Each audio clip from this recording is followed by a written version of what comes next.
એટલી બધી પાલક એનું શું બનાવો? પાલક છે ને કાલે જો ભાઈ વાળીએથી એ વસ્તુ સરસ તાજે તાજે પાન બધા જો ધોઈ નાખ્યા છે આપણે. હવે આપણે એને ઝીણા ઝીણા કટિંગ કરીને આપણે છે ને પાલક પકોડા બનાવવાના ખાવા ને. ચાલો પાલક પકોડા બનાવી નાખીએ. આપણે આને બધું કટિંગ કરી નાખીએ. પછી તમે મારા વિડીયોમાં જોડાઈ રહેજો કે હું પાલક પકોડા કેવી રીતના બનાવું છું તે તમે મારા વિડીયોમાં જોડાયેલા રહેજો.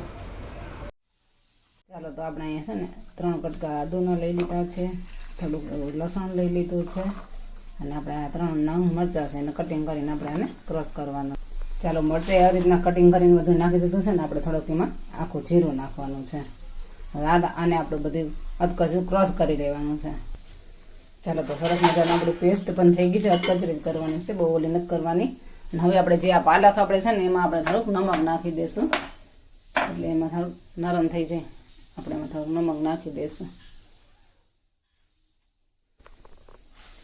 એટલે આમાંથી છે ને સરસ આનું પાણી છૂટશે. પછી આપણે આમાં બધા લોટ ને ઇન્ગ્રેડિયન્ટ બધા મસાલો કરવાના છે. તો આપણે 1 ચમચી આમાં ચટણી નાખી દઈ, ચમચી હળદર નાખી દઈ, નમક તો ઓલરેડી નાખેલું જ છે. હવે આપણે નાખવાના છે બધા લોટ. આ લોકો છે ને આમાં છે ને બટેટા કાચા ક્રશ કરીને નાખતા હોય, આપણે અત્યારે બાફી લીધા છે એટલે મેલ્ટ કરવામાં વાંધો ના આવે. ઘણા આને ખમણી નહીં નાખતા હોય, આપણે આ રીતના બાફી લીધા છે. ચાલો તો આપણે અહીંયા બટેટા બધા ફોલી લઈએ.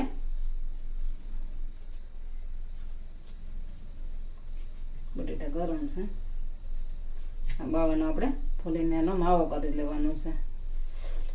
ગરમ છે બટેટા આજે આપણા. ચાલો તો આપણે અહીંયા 1 વાટકી ચણાનો લોટ નાખી દઈશું.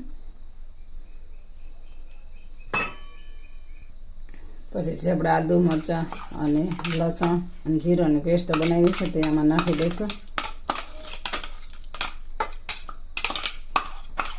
આપણે નમક તો ઓલરેડી નાખેલું જ છે. હવે આમાં ચપટી ફૂલ થોડા પચવા માટે સારું એના માટે આપણે થોડાક આમાં અજમા નાખી દઈશું.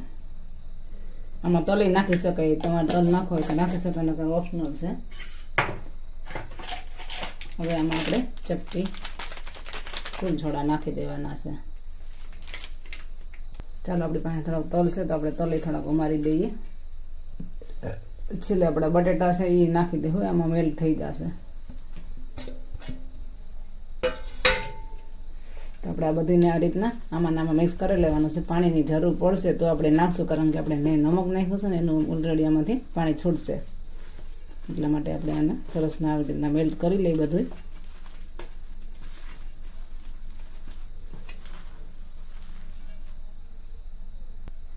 ચાલો મિત્રો, આપણે જો સરસ મજાનું આ રીતના આપણું મિશ્રણ બની ગયું છે. આપણે એમાં પાણી અત્યારે નાખ્યું નથી, આ રીતના જ છે.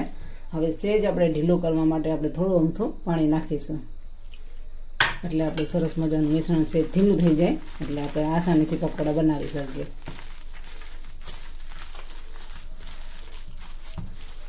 જો તમે જોઈ શકો છો આપણું સરસ મજાનું પાલક પકોડાનું મિશ્રણ બનીને તૈયાર થઈ ગયું છે. તો હવે આપણે તેલ મૂકી અને પકોડા બનાવવા. ચાલો તો આપણે હવે તેલ મૂકવાનું તેલમાં.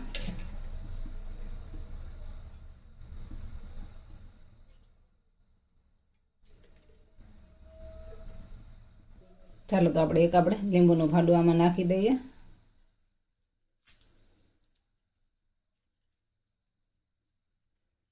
હવે આપણું તેલ ગરમ થઈ ગયું છે. 1 ચમચી આપણે આમાં ગરમ તેલ ઉમેરવાનું છે. આ બધું આપણે સરસ રીતે પાછું મિક્સ કરી અને પછી પકોડા બનાવશું.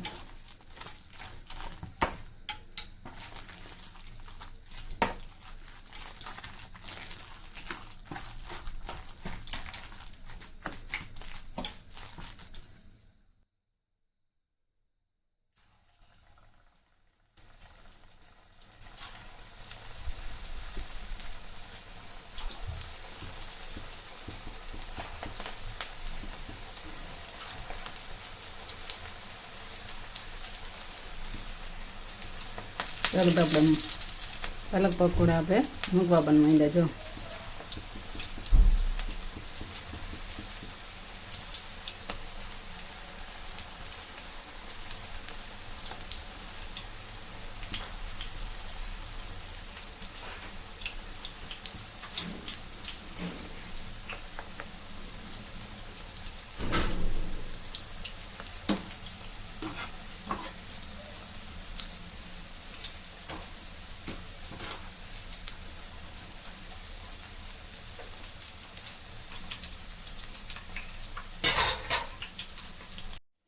આપણે મસ્ત મજાના એવા પાલક પકોડા બનીને તૈયાર થઈ ગયા છે, તમે જોઈ શકો છો. જો આપણે સરસ મજાના એવા પાલક પકોડા બની ગયા છે.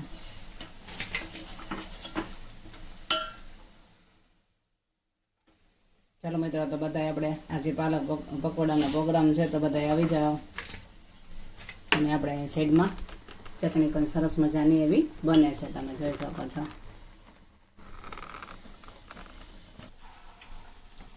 મિત્રો સરસ મજાના મસ્ત મજાના એવા પાલક પકોડા બનીને તૈયાર થઈ ગયા છે. તો કોને કોને ખાવા છે તો અહીંયા આવી જાજો પાલક પકોડા ખાવા માટે. મારો સીન બતાવજો મસાલો.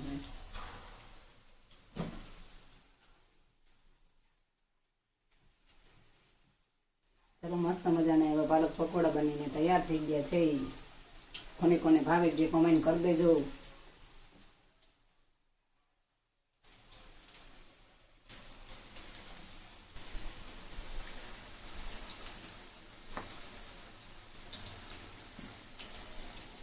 ચાલો, તો આપણે સરસ મજાના પકોડા બની ગયા છે. તમે જો આપણે નાને આમ કરીએ ને તો હાવ જો પોચા ભાંગી જાય, કારણ કે આપણે આમાં બટેટાનો માવો નાખ્યો છે ને એટલે આપણા ભજીયા સરસ એવા પોચા થયા છે. તમે જો મસ્ત મજાના આપણા પકોડા બનીને તૈયાર થઈ ગયા છે.